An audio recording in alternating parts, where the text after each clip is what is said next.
I was prompted by someone the other day with questions that reference the Ashtavakra Gita. And so I went ahead and reread the entire thing. And I can't remember the last time I went over it. It's been a few years ago. But I found it to be not only interesting, but what it did was, you know how when, I'm getting off base here, but you know how when you, as a child, you maybe used to walk through a field of flowers, and then as an adult, 20, 30 years later, you walk through a field of flowers and it just instantly brings back the memories of what it was like as a child, or whatever the situation might be. There's kind of like an instant recall of that situation. Well, that's what happened to me when I went and reread the Ashtavakra Gita. And what it did, because I'm just guessing here because I don't exactly recall, but that was about the time when I went through the Enlightenment experience. And so what it did was it was bringing back the experiential feelings of, you know, it's just an incredible, mind-blowing experience of being initially enlightened. And the Ashtavakra is dealing with that in essence. I mean, it's obvious to me that whoever wrote that was an enlightened individual.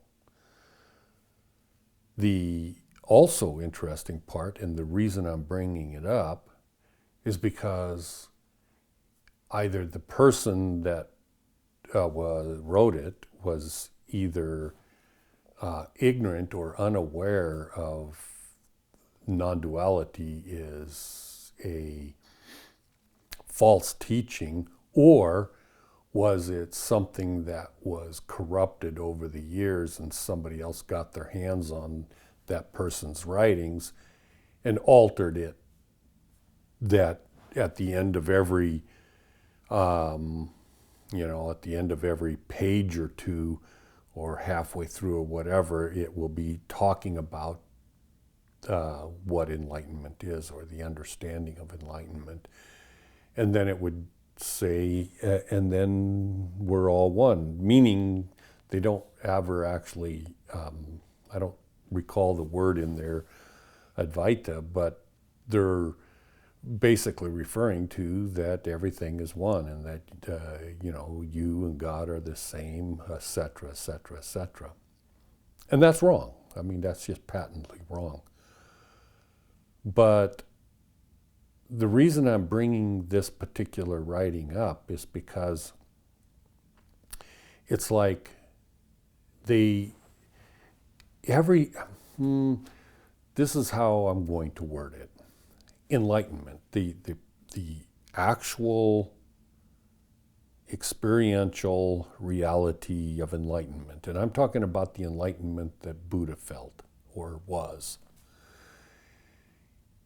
is by far and away the biggest hindrance to further spiritual growth. And why am I saying that? Well, it's because it is such a mind-blowing reality that you enter into that you don't seek further knowledge, experience beyond that.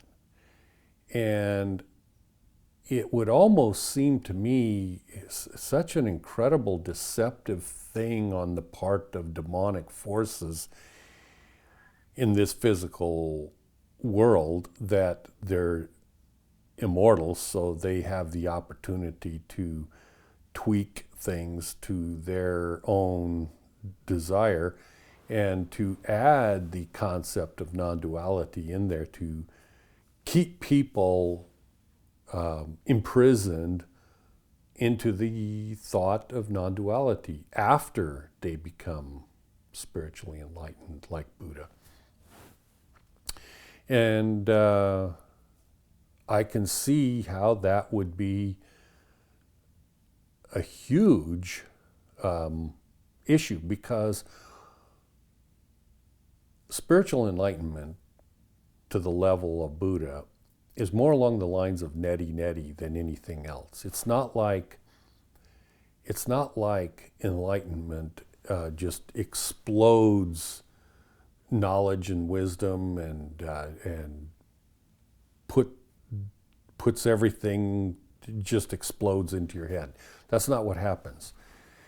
It's the opposite of that. It's Neti Neti. What enlightenment does is, well, I mean, if you understand spiritual teachings of Neti Neti, there's no point in me going further on it. It's just basically saying enlightenment is not this, it's not that, it's not what you think it is. Everything you can think of, it isn't that. Okay, that is what enlightenment is. So if you don't already have your knowledge or your preparations years, decades, lifetimes in advance to fall back on, then there's no points to connect, there's no dots to connect the lines. So in Neti Neti, it's like, well, okay, but there has to be something, and there has to be something. And so when you realize, well, it's not that, well, then what is it? And then so you're able to connect the dots, because you can, as an enlightened individual, you can go, well, that's not what reality is. Therefore, and when you say therefore, you're actually inserting something that you have already put into your head that you cannot discount. You see, you can't discount it. So enlightenment doesn't do anything. It's completely Neti Neti. It doesn't give you anything. It just eliminates everything. It eliminates all possibilities that were formerly thought to be real. And it eliminates them. So what happens is, since you've been brainwashed with all the writings, including the Ashtavagita,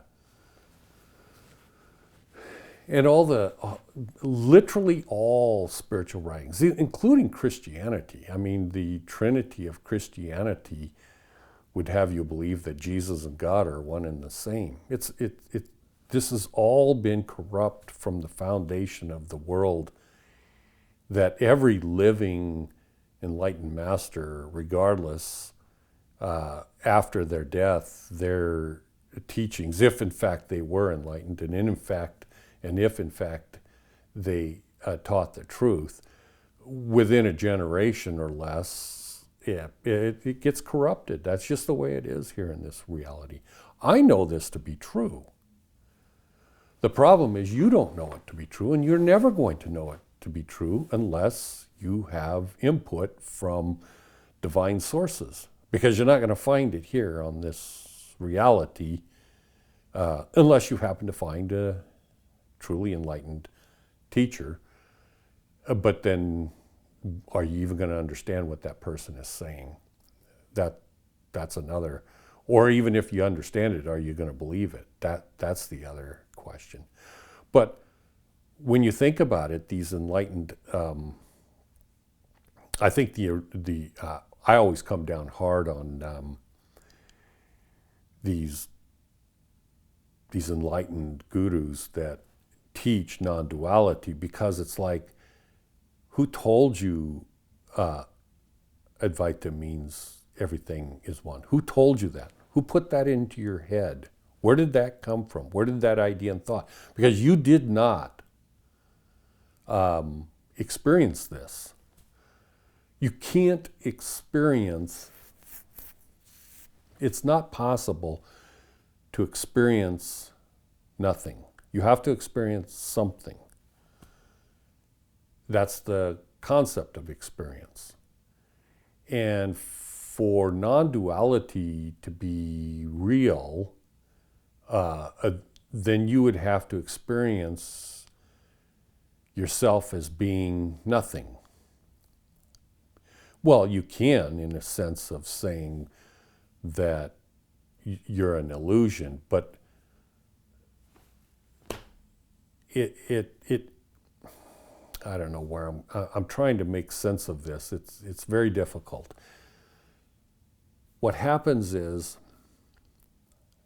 as I've always put it, there's two enlightenments. There's the one that Jesus tried to convey, because if you think about it, Jesus never went around like Buddha and Krishna and all these other enlightened teachers. He never went around and taught non-duality. He never went around and taught the things that Buddha teaches. He taught a different concept where God, the Father, as he referred to, was the supreme deity that he himself prayed to. And that's what he promoted. He promoted that the most important thing, number one of all things, is to love God, and then love yourself and your neighbor as yourself. And everything else falls under that category in order of importance. So if the number one important thing is to love God, then clearly, according to him, there is a deity, there is a God, there is Brahma. And that particular God is something that you need to study, you need to worship, you need to pray to, you need to love. You don't, when I say need to, you don't have to do anything, obviously. That's the whole point of being born and alive in this particular realm. You can, obviously, you can take Jesus, hang him on a cross and kill him. You can do anything you want here in this particular reality. But if you want to become one with God, and if you want to become God enlightened, well, then it's not a good thing to hang Jesus on a cross and kill him, because you're not going to find out the things that he knew if that's the route you take. So when I say you need to, no, you don't need to. But if you're looking to understand what reality is, then yeah, you need to do that. And so just like with spiritual enlightenment, you need to do certain things. Well, the same thing with the other. Now, for me, the reason I can come across as so arrogant to some people when I'm speaking of enlightenment and denouncing the concept of non-duality as an evil plot to keep you ignorant from understanding what the truth really is. The reason I can come across so arrogant is because I know what the truth is.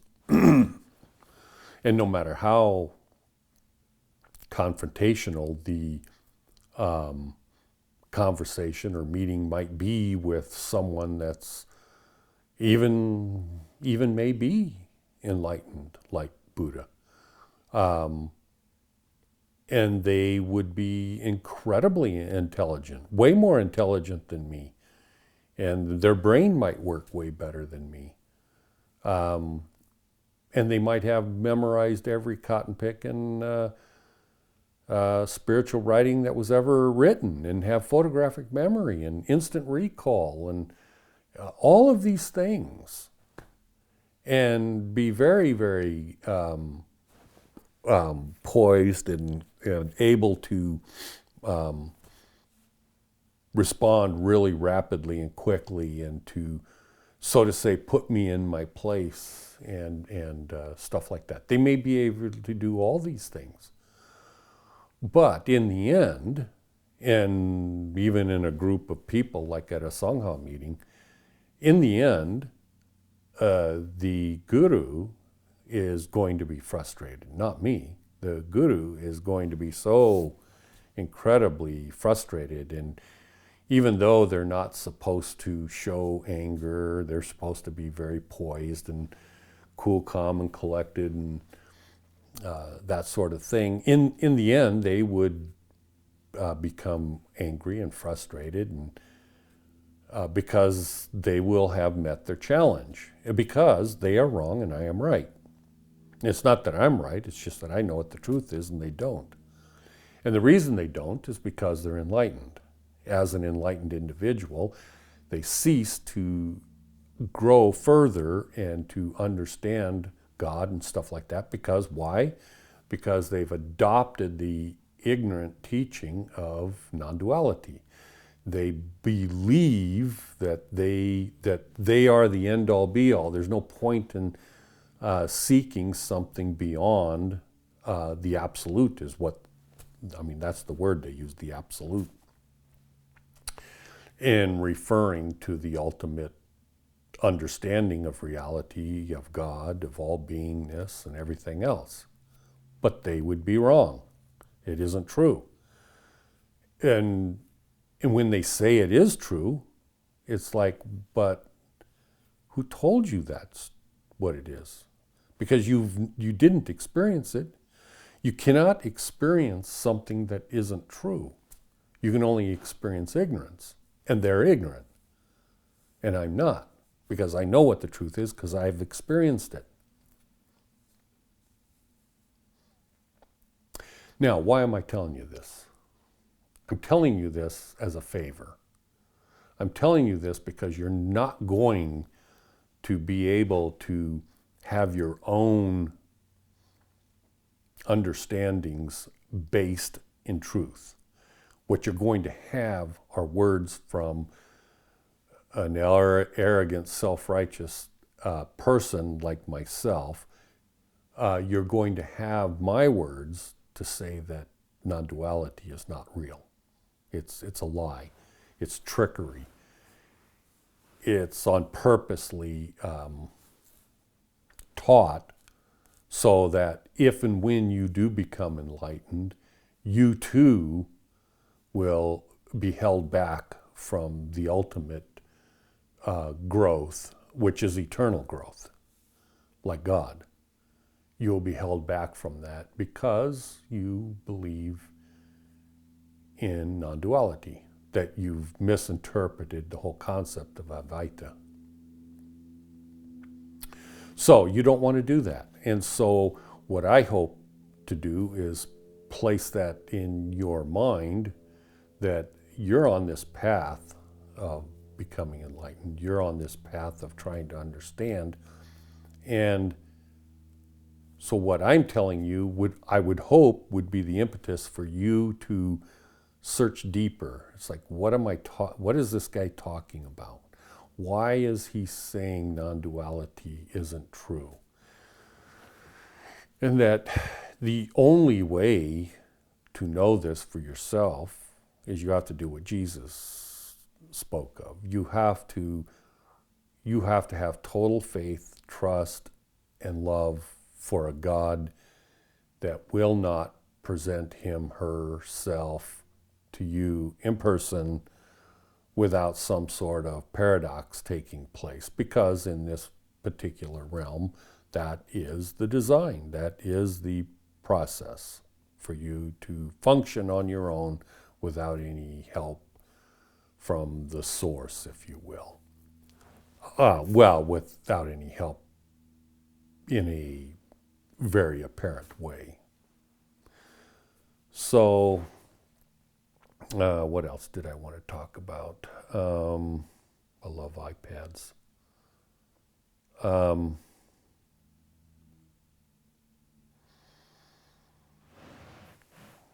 Yeah, I think that pretty much covers it. I just wanted to and that comes into what I've been talking about in my last two videos, where the concept of love and how that plays in to this whole thing. And interestingly, test this yourself, because this has been my own personal experience. Almost entirely true that unconditional love is the love of God. But when you offend your guru, or you offend the guru that you happen to be listening to, or the teacher, or whatever, then you will see, does that guru love you unconditionally?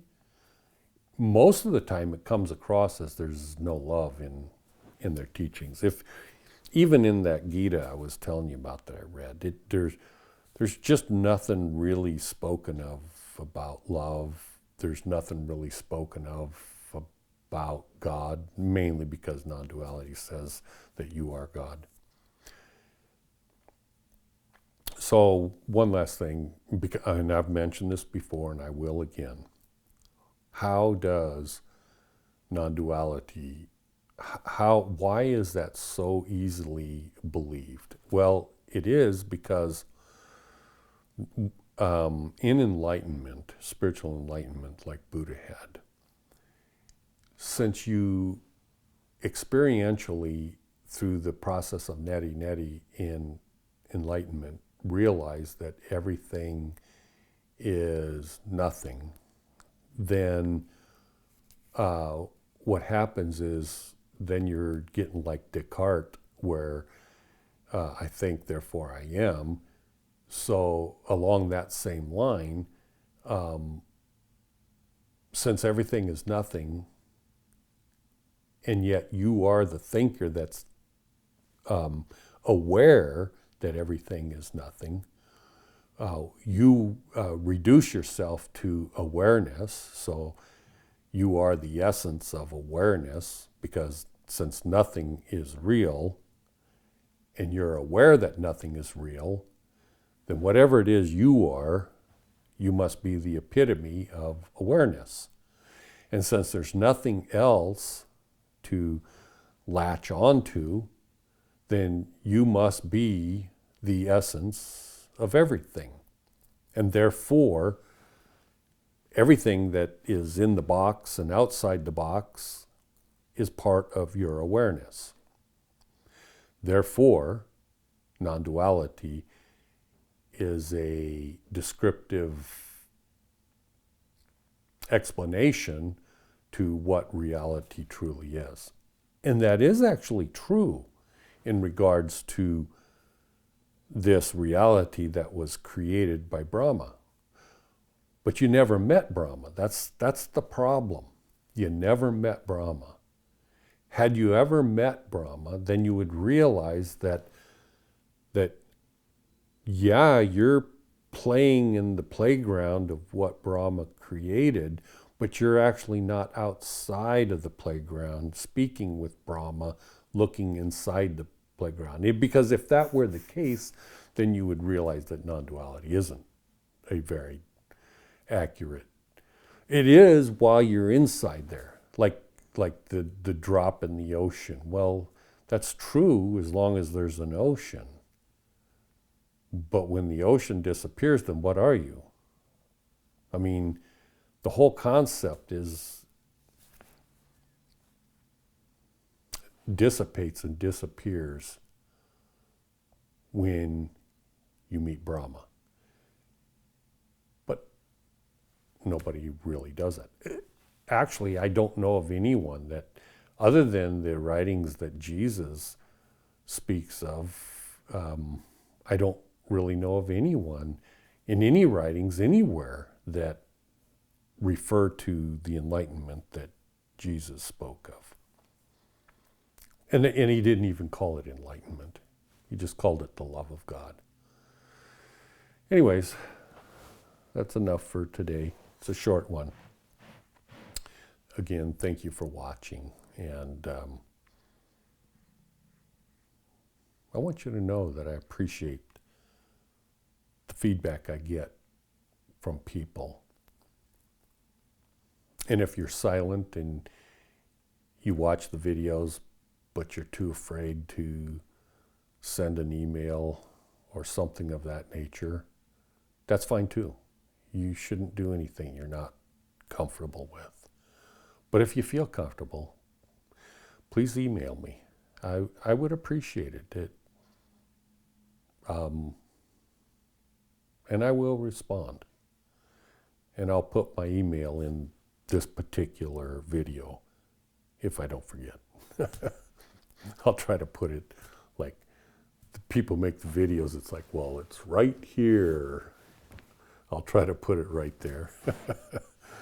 It's fun working with electronics and computers and stuff. I'm the Lone Ranger. Ain't nobody doing this except me. I do the whole thing. And the reason I do the whole thing and learned all the video stuff and everything, I enjoy it, but I initially started it because I was going to use it in my